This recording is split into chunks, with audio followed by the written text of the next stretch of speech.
As Liberty University, founded by the late Jerry Falwell, has received a $14 million fine because they covered up sexual assaults on the campus. Put up the picture full of mass. This is in Virginia. Department of Education has imposed a record $14 million fine on Liberty University, once again founded by the late Jerry Falwell, over rampant violations. I'm going to explain that in just a moment. Rampant violations of federal law related to campus safety. Authorities announced this on Tuesday. The investigation into the university was prompted by a 2021 lawsuit alleging repeat mishandling of sexual assault complaints. Federal officials issued the fine against the Virginia-based evangelical Christian institution for failure to comply with the Clery Disclosure of Campus Security and Campus Crime Statistics Act. The law passed in 1990. This act is so damn common sense. Nobody really violates it to this degree. That's primarily why the fine is so healthy, all right? This mandates that certain crimes be reported, required for schools that receive federal student aid or financial aid funds, okay? The $14 million was assessed against Liberty as part of a settlement agreement over, quote, material and ongoing violations. Keep the graphic up. Material and ongoing violations. Understand this. While the government has fined the university, if what the government says is true, the university engaged in criminal conduct by covering up sexual assault, by obstructing justice mandated by the 1990 law. But I digress.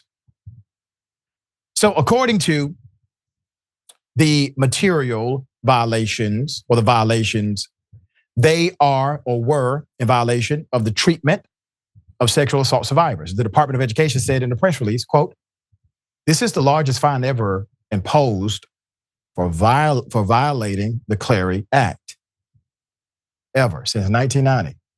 The government found that Liberty lacked the administrative capacity to comply with the Clery Act between 2016 and 2023.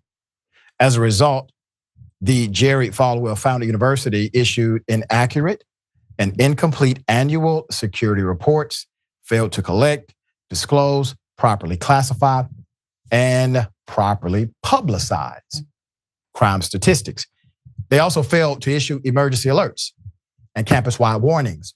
The university was also seriously remiss in its obligation under the Violence Against Women Act, which amended the Clery Act." Okay, so the government is somewhat double talking here, in my opinion.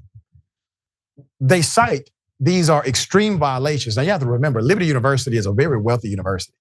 They have multiple colleges underneath their big umbrella known as Liberty. They are a huge enterprise. For the government to say, well, they lacked the administrative capacity. How? You have colleges with 500 students. They are able to comply with this federal law.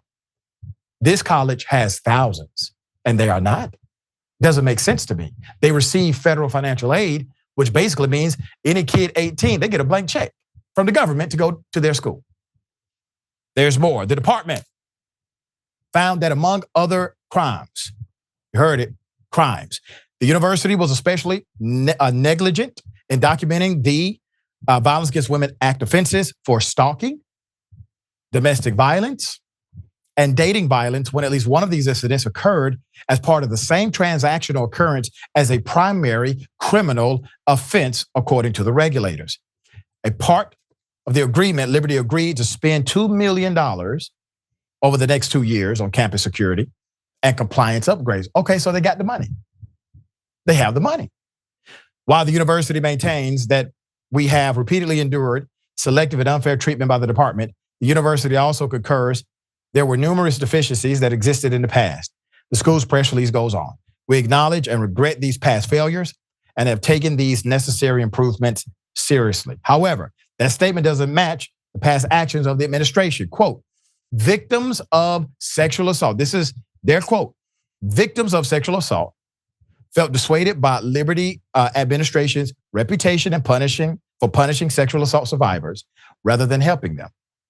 Federal investigators wrote in the May report, Liberty has faced increasing public pressure in recent years over policies that survivors say allow sexual violence to run unchecked. The prelim report says overlooked allegations of violence reached all the way to the top, including accusations involving a former university president and a senior administrator. However, the May report contains new details about the university's attempt to cover its ass.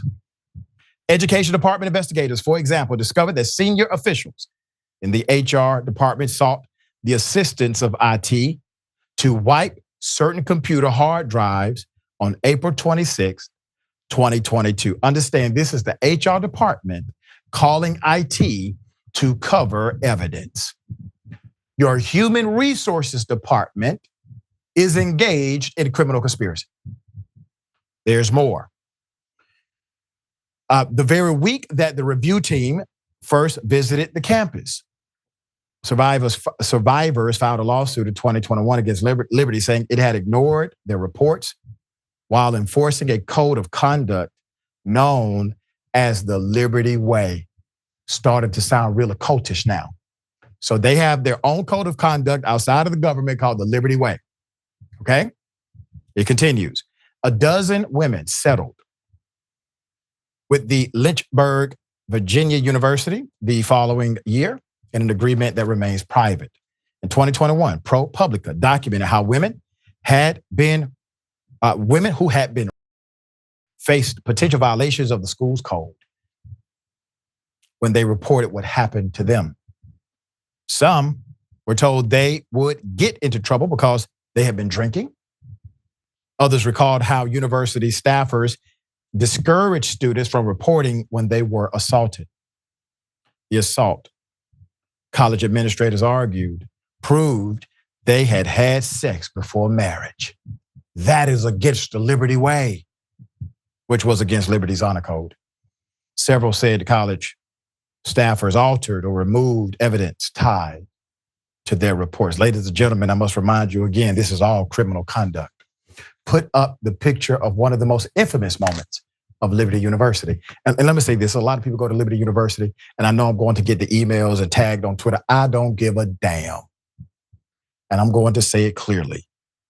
If you're not able to stand up against sexual violence on your campus, you are just as much of a feckless leader as the president among you.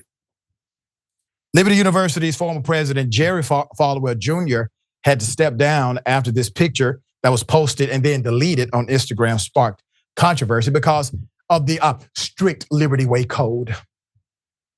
Okay? Liberty University students, they are required to dress with appropriateness and modesty. Obviously, I'm wholly offended by what he's wearing for sure. Okay? Based on the previous report. Investigators noted, for instance, that police took a report involving an alleged that was committed by a former Liberty president. But that incident failed to make a daily crime log. The report did not name the president or what came of the investigation. The Post reported that only 2 presidents were alive when the report was produced.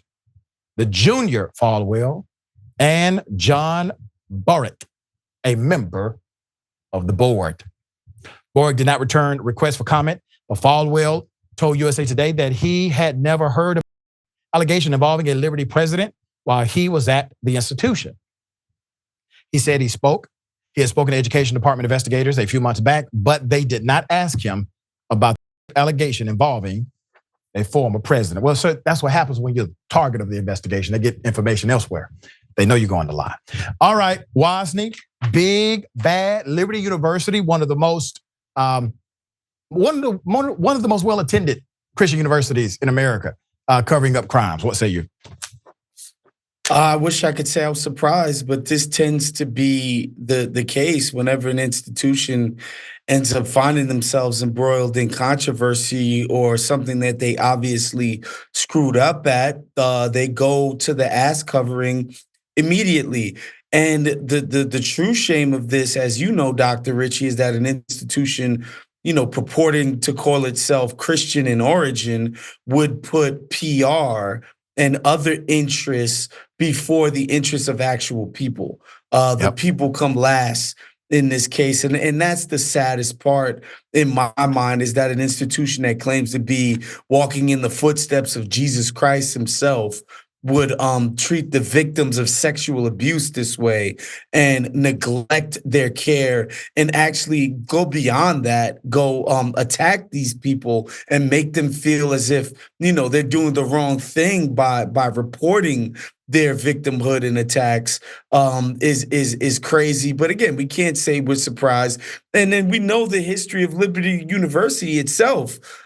These guys don't have a sterling reputation on their own. So I wish it was the case that more institutions would put people before profits and people Yeah. before bad PR, but that tends to rarely be the case. Yeah. Obviously, it's a cultural issue on that campus. We will provide updates as they come.